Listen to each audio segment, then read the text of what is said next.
తాళం వేసిన ఇళ్లనే లక్ష్యంగా చేసుకుని గుంటూరు జిల్లాలో వరుస దొంగతనాలకు పాల్పడుతున్న బీటెక్ విద్యార్థిని పోలీసులు అరెస్టు చేశారు. నిందితుడి నుంచి 96 గ్రాముల బంగారం, 500 గ్రాముల వెండి, 5,000 నగదు స్వాధీనం చేసుకున్నారు. ఎన్టీఆర్ జిల్లాకు చెందిన మల్లికార్జునారెడ్డి అనే యువకుడు బీటెక్ చదువుతూ బెట్టింగ్లకు బానిసై డబ్బు కోసం దొంగతనాలు చేస్తున్నట్లు పోలీసులు తెలిపారు.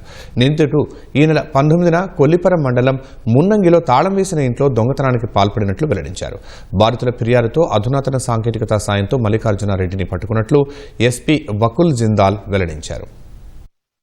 మాస్క్ వేసుకొని అనుమానాస్పదంగా తిరుగుతూ స్కూటీ మీద కనపడటం జరిగింది. దాని మీద ఫర్దర్ ఇన్వెస్టిగేషన్ చేసి టెక్నికల్ ఇన్వెస్టిగేషన్ చేసి చాలా చాకచక్యంగా ఈ రోజు ముద్దాయిని పట్టుకోవడం జరిగింది. ఆ ముద్దాయి పేరు మల్లికార్జున్ రెడ్డి. ఇతను ఎన్టీఆర్ జిల్లా వత్సవాయి మండలం సంబంధించి భీమవరం గ్రామం నివాసి. ఇతని మీద ఇంతకు ముందు కూడా 3 కేసులు హైదరాబాద్ లో నమోదు అయి ఉన్నాయి, దొంగతనం కేసులు.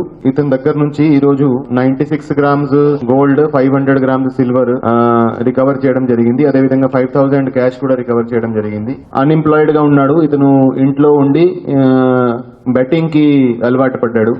సో ఆన్లైన్ బెట్టింగ్ లో డబ్బులు పెట్టడము, డబ్బులు పోగొట్టడము. ఈ డబ్బులు పోగొడితే ఈ డబ్బుల కోసము దొంగతనాలు చేయడం స్టార్ట్ చేశాడు.